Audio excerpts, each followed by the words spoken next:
오늘 우리에게 주신 성경 말씀은 요한복음 10장 7절에서 10절 말씀입니다.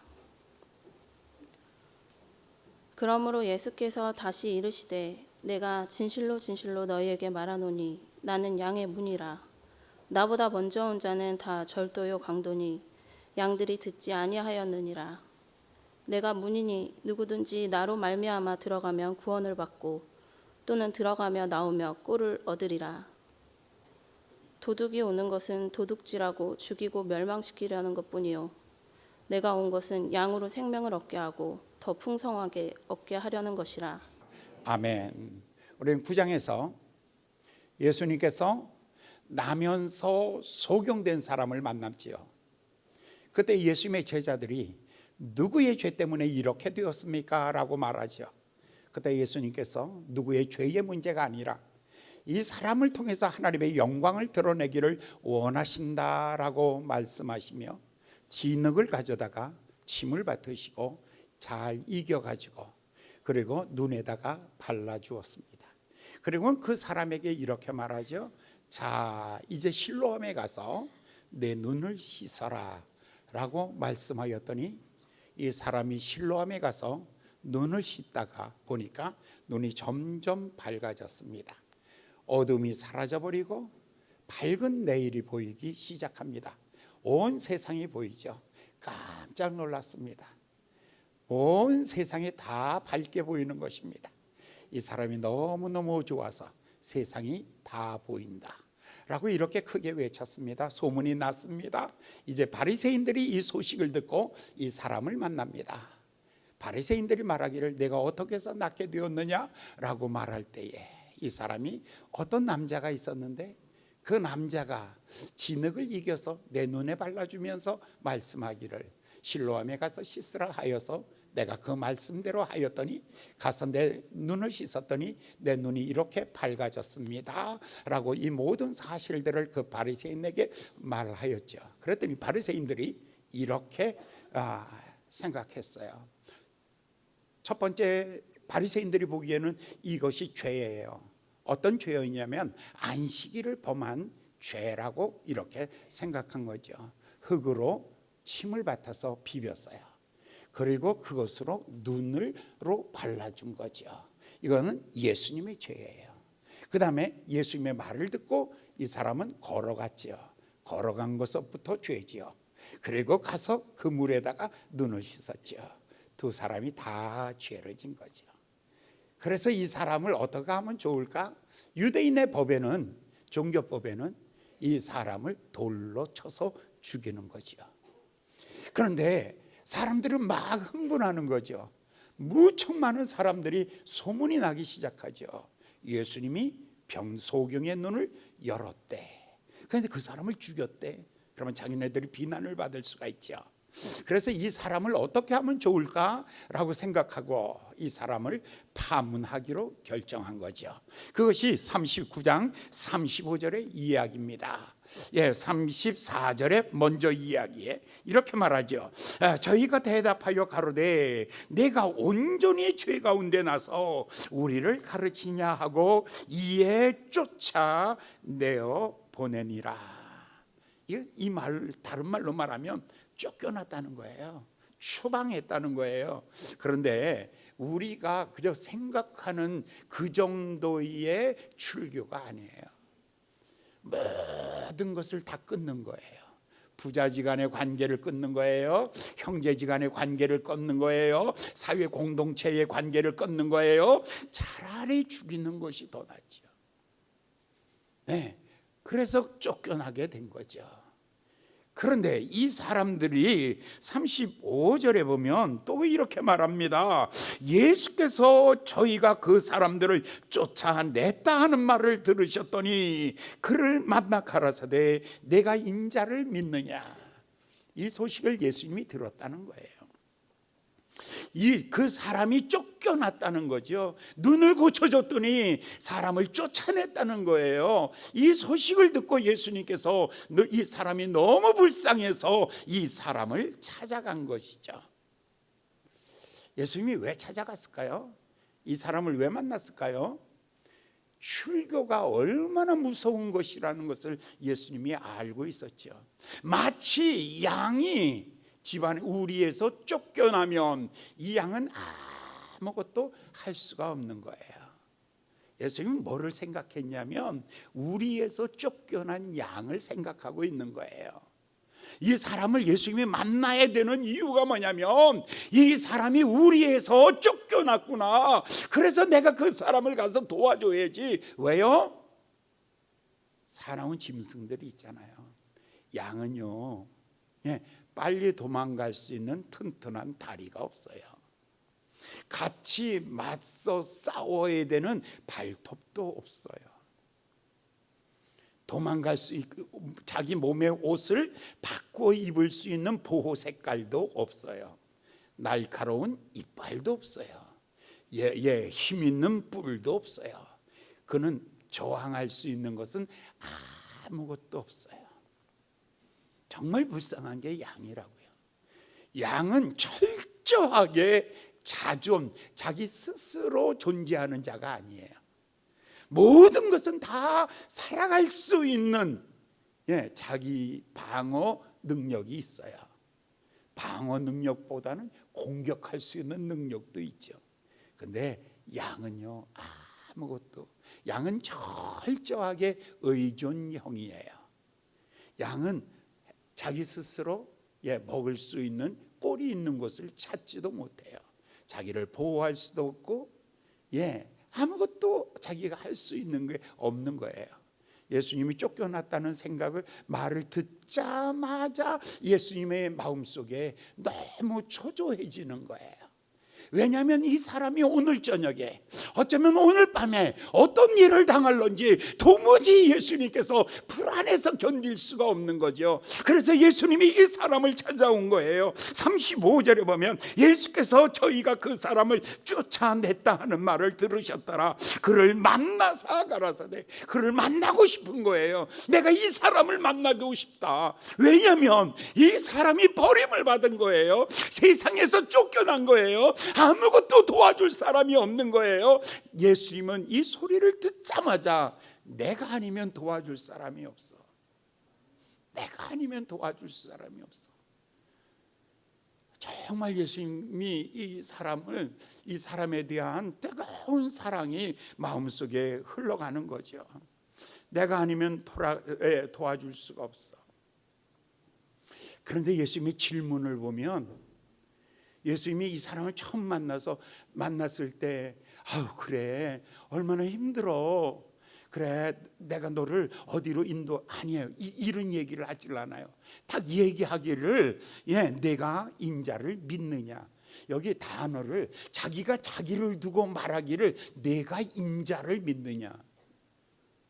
네가 나를 믿느냐라고 하질 않고요. 인자를 믿느냐. 왜 이런 얘기를 하셨을까? 라는 거죠. 이 사람, 저 소경을 만나서 예수님이 딱 하는 말이 내가 인자를 믿느냐.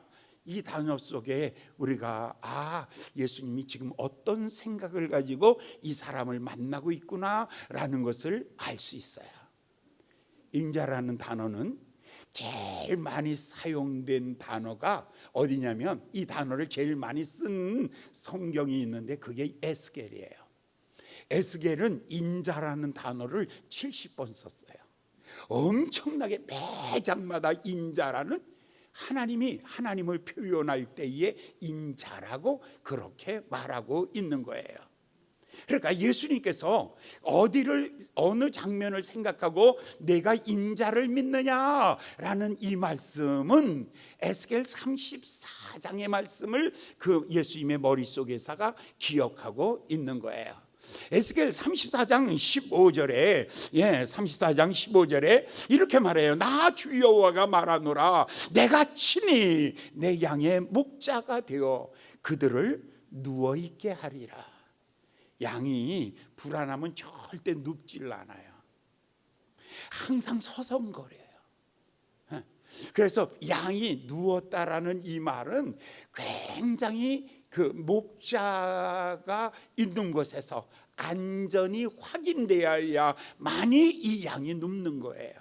그래서 이 단어가 뭐냐면 성경에 나 주 여호와가 말하노라, 내가 친히 내 양의 목자가 되어 그것들을 누워 있게 하리라. 예수님이 이 말씀을 생각하고 있는 거예요. 예수님 말하기를 내가 이 양의, 이 쫓겨난 이 사람의 목자가 나다라는 것을 생각하고, 나를 뭐로 믿느냐라는 것이냐면 바로 에스겔 이 말씀대로, 이 말씀처럼 내가 너의 인생의 목자인 것을 믿느냐라는 의미를 가지고 있는 거예요. 16절에 보면 그 다음에 이렇게 말해요. 잃어버린 자를 내가 찾으며 쫓긴 자를 내가 돌아오게 하며 상한 자를 내가 싸매어주며 병든 자를 내가 강하게 하며 살찐 자와 강한 자를 내가 저를 멸하여 버리리라. 그러니까 그 양이 잃어버렸을 때에는 내가 찾으리라.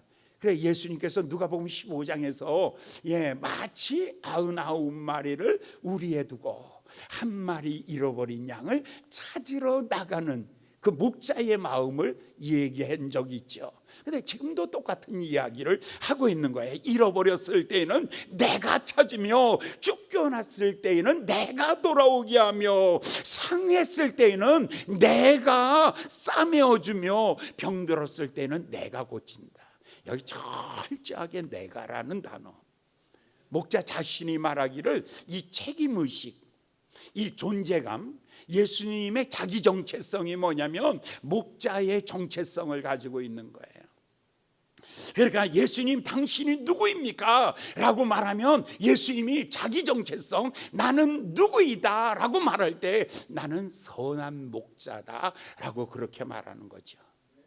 그러니까 여러분, 예수님에게 우리가 나올 때에 예수님 당신이 내 마음을 놓고 하고 계시는데, 나를 놓고 하고 있는 당신은 도대체 누구세요? 라고 물으면 그 예수님이 이렇게 말한다는 거예요. 나는 너의 영혼의 목자이니라. 나는 너의 목자니라. 내가 너를 찾으며, 내가 너를 돌아오게 하며, 내가 너를 싸매주며, 내가 너를 강하게 하며, 내가 공의로 너를 먹일 거야. 힘이 없어서 뺏긴 거예요. 여기 보면 살찐 자와 강한 자, 이거는 이 힘이 있는 사람, 포악한 사람에게 다 뺏겨가지고 아무것도 먹을 게 없는 거예요.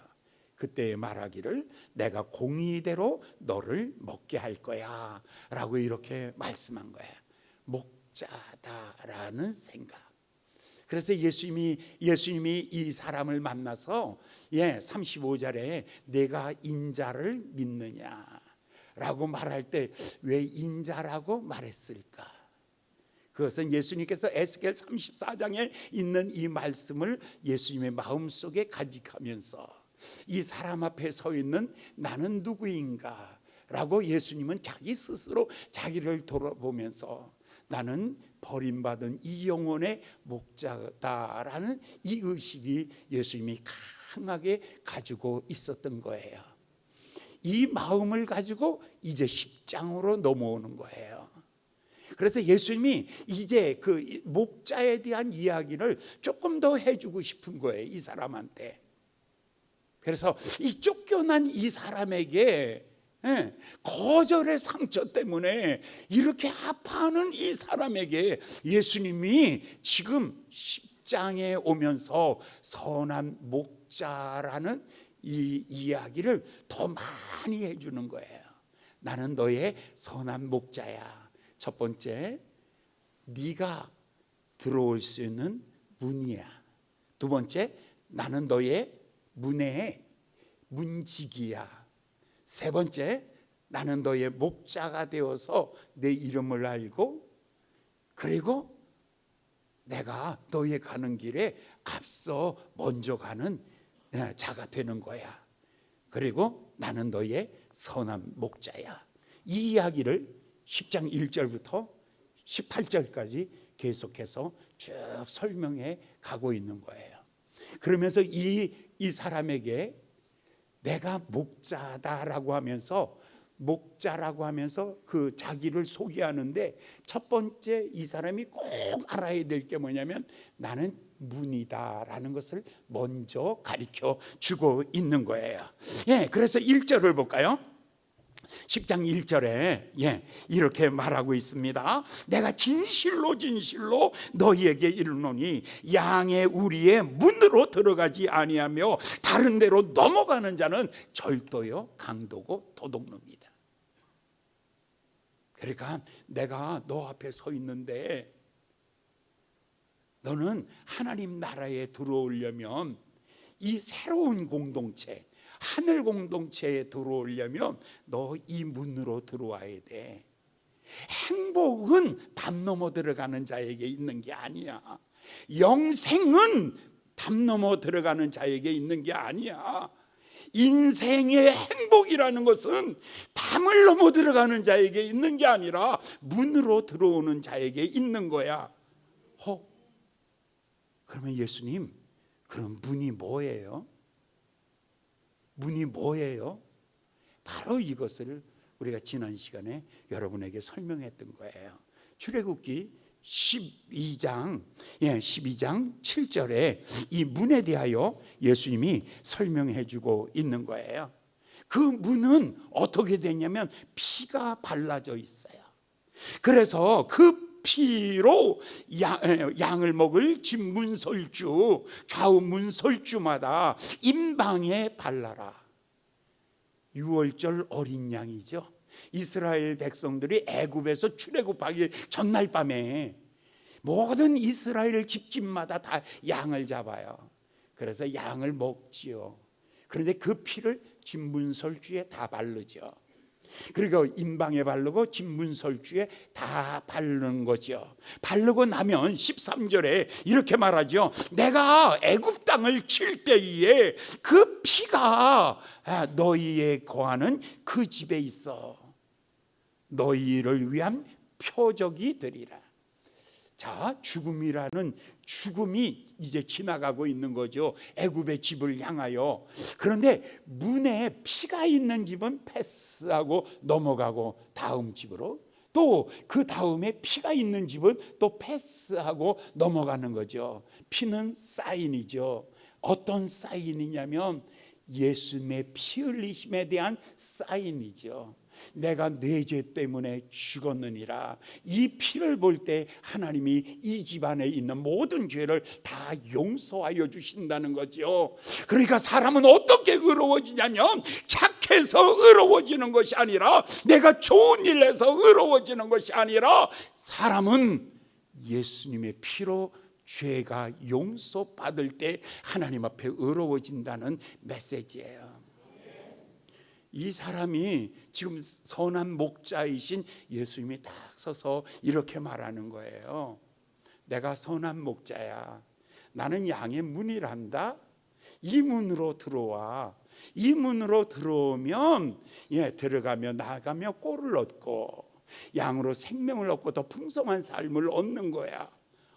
그러면 그 문은 어떤 문이에요? 라고 물었더니 그것이 구약의 이스라엘 백성들이 애굽에서 건짐을 받을 때에 그 문에 피가 있는 집은 하나님이 이렇게 약속했죠. 내가 그 피를 볼 때에 내가 너를 넘어가리라. 이것이 너희의 표적이 되리니 이 표적을 보고 이 사인을 보고 내가 그 집을 패스하여리라. 죽음이 패스하리라. 저주가 패스하여 버리리라. 내가 너를 지나가리라. 하나님이 보호하신다는 거예요. 그러면서 21절, 22절, 23절에 그 피를 임방과 문설주에 뿌리고 한 사람도 그 문 밖으로 나가지 마라. 내가 애굽을 치러 두루 다닐 때에 그 피를 보면 그 문을 넘어가리라. 그 피를 보면 패스하리라. 자, 이제 비바람이 몰아치고 폭풍우가 막 몰아오는 것 같은 거예요. 이 소경에게 이렇게 말하는 거죠. 두 팔을 펴고 이리 오너라. 너가 내 안에 들어오면, 네가 내 안에 들어오면 내가 십자가에 흘린 그 피로 죄 씻음을 받으며 내 안에 들어오면 양의 우리란다. 이 안이, 그러니까 양의 문도 예수 그리스도요, 양의 문지기도 예수 그리스도요, 그 다음에 양의 우리도 예수 그리스도요, 양으로 생명을 얻게 하는 것은 예수 그리스도다라는 것을 말해주고 있는 것이죠. 자, 그러면서 1절을 보면, 10장 1절을 보면 이렇게 말합니다. 내가 진실로 진실로 너희에게 이르노니 양의 문으로 들어가지 아니하고 다른 데로 넘어가는 자는 절도며 강도다. 8절은 또 이렇게 말합니다. 8절에 또다시 말하기를 나보다 먼저 온 자는 다 절도며 강도니 양들이 듣지 아니하였음이니라. 10절은 또다시 이렇게 말합니다. 도적이 오는 것은 도적질하고 죽이고 멸망시키려는 것이요. 그러니까 담 넘어 들어가며 예수 그리스도의 피로 씻음 받지 아니하면 아무도 하나님의 나라에 들어갈 수가 없다라는 이 이야기를 예수님이 하고 있는 거예요. 그래서 사도행전 4장 12절, 사도행전 4장, 다른 이로서는 구원 얻을 만한 이름을 하나님이 우리에게 인간에 주신 적이 없습니다.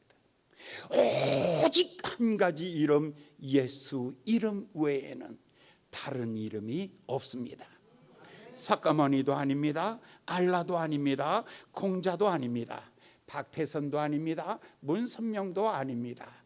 그 어떤 장길자도 아닙니다. 요즘에 이만희도 아닙니다. 수만 명의 사람들이 모인다고 해서 그들이 구원을 주는 이름이 아니라 오직 우리를 구원하는 이름은 예수 그리스도 한 분입니다. 할렐루야. 예수 그리스도에 대하여 바울이 우리에게 이렇게 말합니다. 이 복음으로 로마서 1장 2절에 보면요, 하나님이 선지자들로 그 아들에 관하여 미리 약속하시고 말씀하신 것이다. 예수는 어느 날 갑자기 온 것이 아니죠. 아담이 범죄해서 에덴 동산을 쫓겨났을 때에 하나님께서 그 아담을 세우시고 이렇게 말하지요. 어린 양을 잡아서 그 피로 그 죄를 씻으며 그 어린 양의 가죽으로 옷을 입히며 이제 너희 이름을 산자라 부르리라. 용서함으로 말미암아 영원한 생명을 네가 얻으리라 라고 이렇게 말했던 거예요. 구약은 그림자예요. 구약은 예증이에요. 구약은 예표예요. 그것을 완성한 것이 누구냐면 바로 예수 그리스도십니다. 에덴 동산을 회복하신 분이 바로 예수 그리스도 그분이십니다. 그분에 대한 이야기입니다. 3절에 보면 이렇게 말합니다. 아들로 말하면 육신으로는 다윗의 혈통으로 나셨고 성경의 영으로는 죽은 자 가운데서 부활함으로 말미암아 하나님의 아들이 되셨느니라. 자, 구약이 성경이 이 얘기한 것이다 라는 것을 말하고 있어요. 다윗의 혈통으로 오신 분이 예수 그리스도시다. 어느 날 갑자기 득도한 게 아니에요. 어느 날 갑자기 보리수 밑에 가가 앉아가지고 뭘 알았다는 게 아니에요. 예수는 이미 하나님께서 하나님의 계획 속에 오래전부터 하나님의 계획 속에 있었고 그 계획의 성취, 그 계획을 완성한 분이 예수라고 말합니다. 고린도전서 15장에 보면 이렇게 말해요. 예수는 성경대로 십자가에 달려 죽으시고 성경대로 3일 만에 부활하셨느니라. 아멘. 그러므로 여기서 오직 문은 하나. 담 넘어오는 자는 도둑이요 절도요 강도다. 그러므로 나를 구원할 이름은 예수, 내 죄를 씻어주는 이름 예수, 나를 하나님의 자녀로 거듭나게 해주시는 이름이 예수, 응답도 예수, 능력도 예수, 우리의 삶은 예수로 말미암아 우리가 그 품 안에 들어가서 영원한 생명을 누리는 것입니다. 할렐루야. 사랑하는 여러분, 예수님께서 지금 이 사람에게 가장 아름다운 메시지가 뭘까요? 지금 쫓겨났다고요. 갈 데가 없다고요. 이 사람에게 예수님은 서서 내가 너의 문이니라. 넌 나에게로 들어오라 라고 초청하는 거예요. 이 문으로 들어오라. 사랑하는 여러분, 그 문 앞에서 모든 사람이 망설이는 사람이 얼마나 많은지 몰라요. 내가 지금 바쁘니까 나중에 그 문에 들어가겠습니다. 지금은 너무 바쁘니까 나중에 예수 믿겠습니다 라고 이렇게 거절하는 사람이 얼마나 많은지 알 수 없습니다. 그런데 이 사람에게 예수님이 초청합니다. 내가 양의 문이니 나에게로 들어오라 라고 말씀하고 있습니다. 오늘 아침 이해가 다 가기 전에 마지막으로 여러분들에게 주님이 초청합니다. 나는 문입니다. 나에게로 오십시오. 할렐루야. 그 말씀 앞에 주여 내가 주께로 왔습니다. 주여 약한 나로 강하게 하시며 연약한 나로 힘을 주시고 부족한 나로 충만하게 하여 주시옵소서라고 두 손을 번쩍 드는 순간에 주의 강한 손이 나를 잡으시고 인도하여 주실 줄 믿습니다. 우리 10장 3절에 보면 그 다음에 두 번째 예수님께서 이렇게 말합니다. 10장 3절에 문지기는 그를 위하여 문을 열고 양은 그의 음성을 듣나니 그가 자기 양의 이름을 각각 불러 인도하여 내느니라. 여기 보니까 문지기가 나왔어요. 아까 문도 예수요, 그 문을 지키시는 분도 예수님이십니다. 예수만이 문지기십니다. 이 문지기의 개념은 이것입니다. 시편 121편에 있는 말씀을 보면 내가 너로 나의 도움이 어디서 올꼬 나의 도움이 천지를 지으신 여호와에게로소이다. 주께서 이렇게 말해요. 내가 너로 실족지 않게 잊어버리거나 실수로 놓치지 않는다. 사랑하는 여러분, 내가 너희에게 영생을 주노니 너희를 내 손에서 빼앗을 자가 없느니라. 할렐루야. 너희가 나를 택한 것이 아니요 내가 너희를 택하였나니 너는 내 것이다.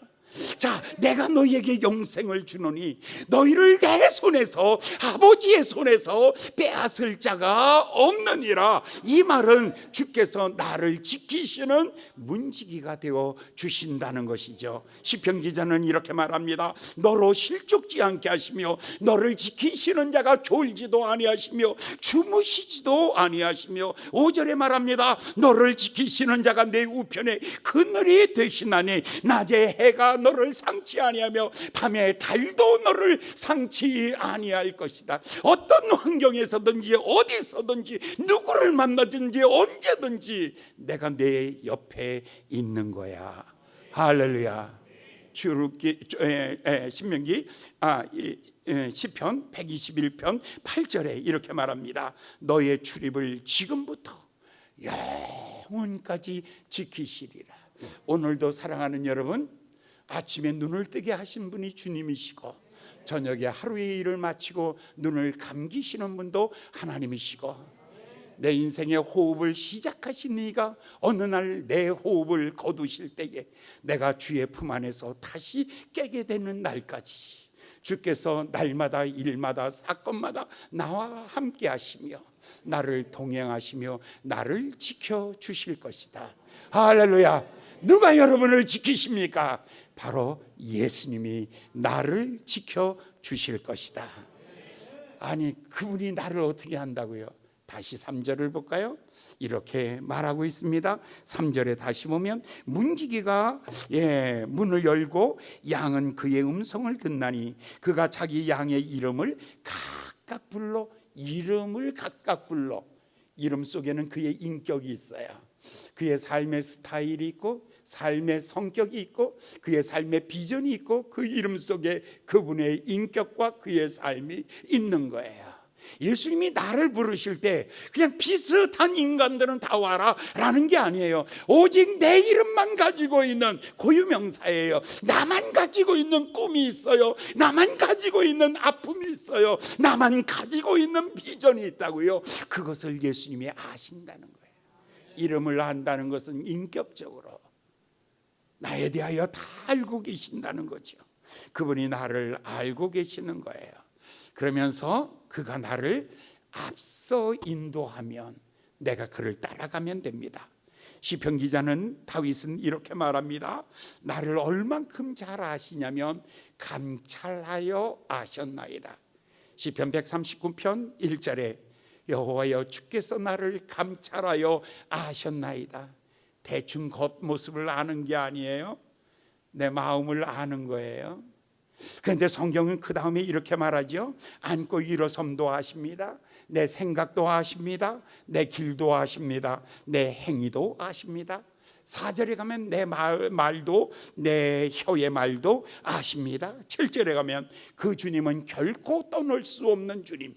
그래서 그 주님 안에 내가 살아갑니다. 하늘 높이 올라갈지라도 거기는 하나님의 보좌입니다. 바다 끝에 갈지라도 거기 하나님의 발등상입니다. 내가 깊은 어둠 속에 내려간다 할지라도 거기도 하나님이 계십니다.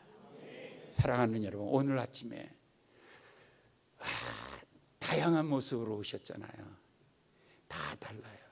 지나간 1년 동안 지옥 같은 나날들을 보내다 오신 분이 있고, 올해 2023년을 결코 보낼 수가 없어. 너무 마음 아파서 이대로는 끝낼 수가 없어. 너무 힘들어서. 근데 성경에 이렇게 말해요. 그때 그것도 아십니다. 아실 뿐만 아니에요. 시편 139편 10절에 내 형질을 아시고 내 모든 것을 다 아시되 알 뿐만 아니에요. 그것을 기록하셨나이다. 내 아픔을 절대로 잊지 않으십니다. 나의 고통을 절대로 잊지 아니하십니다. 우리 주님은 다 아시는 주님이십니다. 그런데 그 주님이 알 뿐만 아니라 한 걸음 더 나가서 앞서가신다고 이렇게 말해요. 양들을 앞서가면 따라오되 라고 이렇게 말하고 있어요. 옛 이스라엘의 공동체는 유목민족 아닙니까? 그러니까 한 집당 평균이 10마리에서 20마리 정도 양들을 다 키워요. 그런데 그것을 집집마다 다 딸로 둘 수는 없잖아요. 냄새가 나니까. 그러니까 마을 한 구덩이에다가 공동체를 만들어놔요. 그래서 큰 우리를, 그래서 1000마리 몇백 마리씩 들어가는 거죠. 거기에 문지기가 지키고 있는 거예요. 월급 받은 싹군 목자가 거기서 지키고 있는 거예요. 그런데 예수님은 거기서 내가 문지기다라고 거기서 지키는 거죠.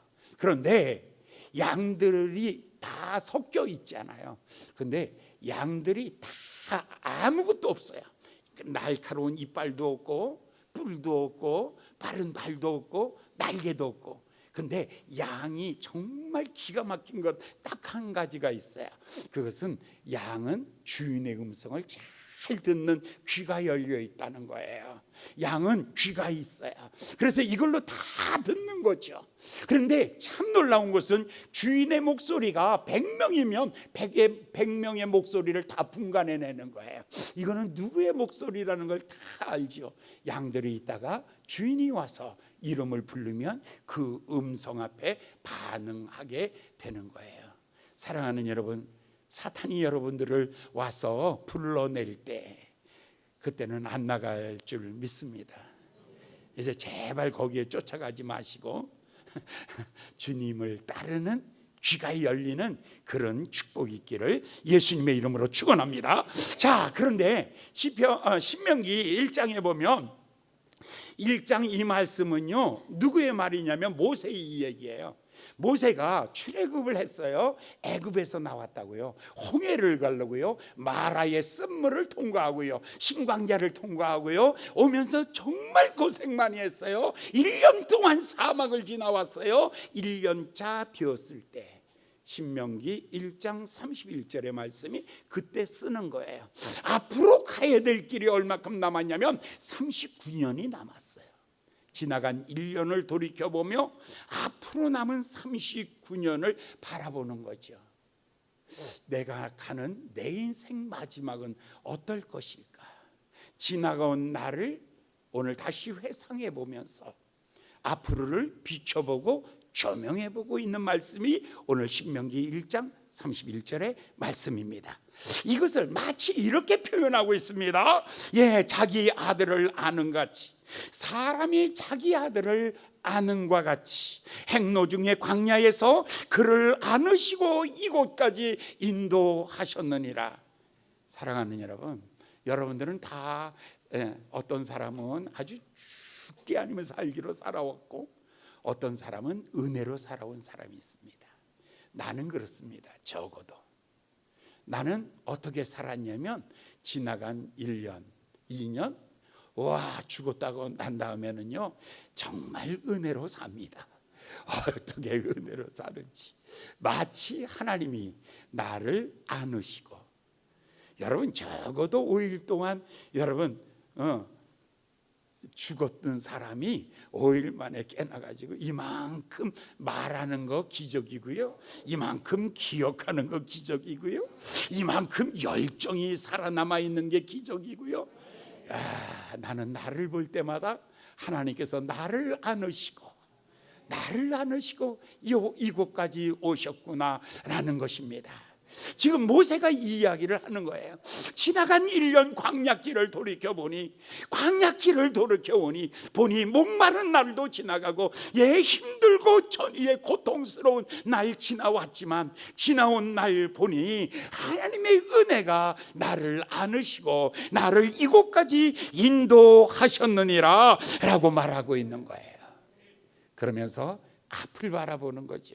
33절에 너희의 앞서 행하시며, 여러분 믿음대로 되어지는 축복이 있기를 예수님의 이름으로 축원합니다. 오늘까지 인도하신 하나님, 에베네셀의 하나님이죠. 오늘까지 인도하는 것이, 여러분 이렇게 말하면 안 돼요. 생고생했다고, 그렇게 고생했다고, 죽는 줄. 여러분은 그 믿음대로 그대로 가세요. 그럼 얼마나 속상하겠어요. 그런데 오늘까지 하나님이 나를 안으시고 마치 아들을 안고 걷듯이 하나님이 나를 안으시고 오늘 여기까지 오셨는데, 앞으로 33절을 보니까 너희의 앞서 행하시며 장막 칠 곳을 찾으시며 낮에는 밤에는 불기둥으로 낮에는 구름기둥으로 너희를 인도하시리라. 할렐루야. 사람이 한번 따라해 보실래요? 뿌리는 대로 거둔다. 옆 사람 보면서 얘기해 주세요. 옆 사람 보면서 정신 차려. 뿌린 대로 거두어. 시작. 좀 다시 한번. 좀 제발 좀 깨어나라. 자지 말고 좀 정신 차려. 다시 정신 차려. 뿌리는 대로 거두는 거야. 자, 오늘까지 하나님의 은혜로 살았다면, 뿌리는 대로 거두었다면 앞날도 걱정하지 마십시오. 70년을 그렇게 살았다면 앞날에 어쩌면 더 많이 남아있는 우리의 미래, 예측할 수 없는 우리의 미래, 어떻게 살까, 무엇을 먹으며 어떻게 살까라고 하면서 걱정하지 마시고, 하나님은 어떻게 해요? 나보다 앞서가시며 장막 칠 곳을 찾으시며 낮에는 구름 기둥으로 밤에는 불기둥으로 나를 인도하십니다. 할렐루야, 할렐루야, 아멘. 그분이 선한 목자입니다. 예수님은 누구라고요? 나의 목자, 문대십니다. 인생의 새로운 기회는 예수 안에 있습니다. 지금까지 포기하셨다면 이제 여러분 2024년도 나에게는 새로운 해가 될 거야 라는 이런 기대가 있는 사람은 예수님은 내 인생의 문이 되신다. 자, 새로운 날들을 하나님이 나를 지켜줄 거야 라는 사람에게는 예수님은 나의 문지기가 되어 주실 거야. 아침에 문을 열어주시고 저녁에 문을 닫아주실 것이야. 세 번째, 예수님은 내 이름을 아시고 나보다 앞서 가시면서 내 인생을 인도하여 주실 것이야. 자, 이제 마지막에 9절과 10절에 있는 말씀을 볼까요? 9절과 10절에 있는 말씀을 보면 이렇게 말씀하고 있습니다. 내가 문이니 누구든지 나로 말미암아 들어가면 구원을 얻고 또한 들어가며 나가며 나오며 꼴을 얻으리라. 도적이 오는 것은 도적질하고 죽이고 멸망시키려는 것뿐이요 내가 온 것은 양으로 생명을 얻고 더 풍성히 얻게 하려 하심이니라. 여기서 우리는 풍성하다니까 돈이 갑자기 많아지는, 풍성하다니까 갑자기 아파트가 그냥 막 당첨되고 로또는 당첨되지 않아야 로또예요. 하여간 그런 역사가, 여기 이 풍성하다는 이 말은요 생명의 열매들이 풍성해지는 겁니다. 사랑하는 여러분, 여러분 속에 예수의 생명이 있으며 여러분 속에 예수의 생명이 가득하다면 얼굴에요 생기가 돌기 시작해요. 얼굴에 기쁨이 생기고요, 마음에 담대함이 생기고요, 발걸음에 힘이 있고요, 어깨가 당당해지고요, 어디서든지 누구를 만나든지 이 풍성한 삶을 누리는 거예요. 자, 여기서 풍성하다는 것은 헬라 사람들의 생각과 히브리 사람들의 생각에 차이가 하나 있어요. 헬라 사람들은 풍성하다 그러면 마치 바닷가에 서서 밀려오는 파도를 보면서 1년이 지나 10년이 지나 아니 100년이 지고 10,000년이 지난다 할지라도 그것은 끊임없이 밀려오는 파도를 보면서 하나님의 공급하여 주시는 것이 이렇게 부족함이 없도록 늘 나에게 채워주시고 공급하여 주심, 이것은 하나님의 풍성함이다 라고 이렇게 말하는 것입니다. 또 하나 히브리 사람들의 풍성함이란 어떤 뜻을 가지고 있냐면 그 베데스다 연못 아니죠. 저 베다니에서 그 5,000명이 먹고 12광주리가 남았을 때 5,000명 맞아요. 제일 먼저 뭐였죠? 보리떡이 5개, 물고기는 2마리. 그런데 5,000명이 먹었어요. 그 다음에 12광주리가 남았어요. 그럼 본전이 얼마였어요? 본전은 보리떡 5덩어리, 물고기 2마리가 본전이었어요. 그 다음에 필요의 공급은 얼만큼이었어요? 5,000명이었어요. 나머지 12광주리가 남은 거예요. 이 12광주리를 가지고 풍성하다라고 말한 거예요. 이거는 덤이에요. 본전이 아니라 덤을 보면서. 사랑하는 여러분, 인생이라는 것이 내 힘으로 사는 것보다 덤으로 살 때가 더 은혜스러워요. 할렐루야, 할렐루야. 죽었다 살아나신 분들 아멘. 엄청 많아요. 죽었다 살아난 사람, 죽었다 살아난 사람들.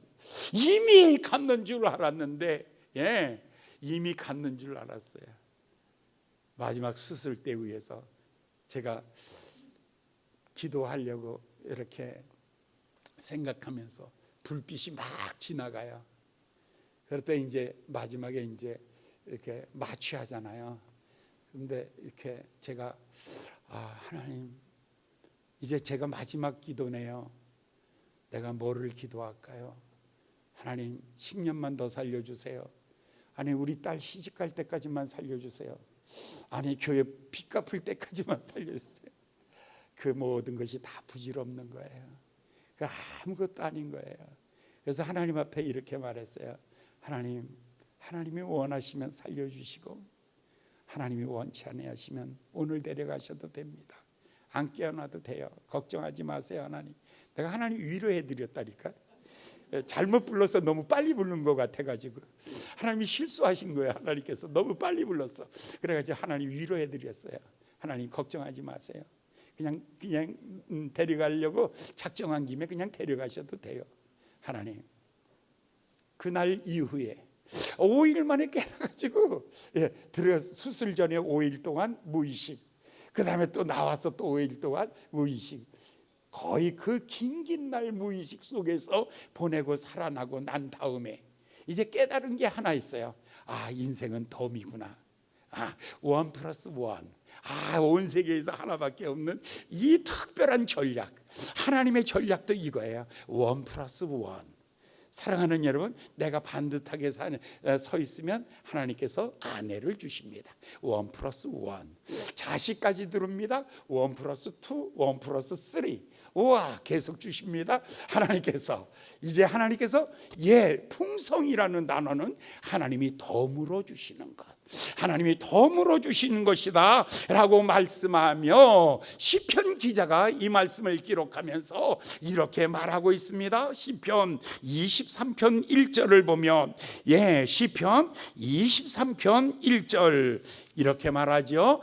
여호와는 나의 목자시니 뭐라고요?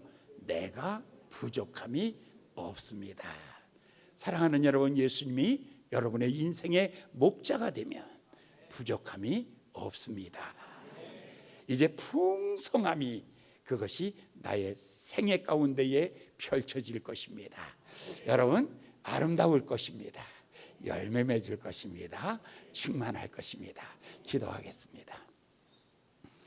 자비로우신 귀하신 아버지 하나님, 오늘 쫓겨난 이 소경에게 예수님 찾아오셔서 내가 너의 양의 문이며 나는 문지기며 나는 선한 목자니 너 나와 함께 가자라고 이렇게 초청하듯이 오늘 아버지 하나님, 이 험난한 인생을 살아가는 저희들에게 주님 친히 찾아오셔서 손을 내미시며 내가 너의 선한 목자니 너 내 손 잡고 가자고 말씀할 때 아멘 하고 일어날 수 있는 이 믿음 가질 수 있도록 역사하여 주시옵소서. 예수님의 이름으로 간절히 기도하였나이다. 아멘.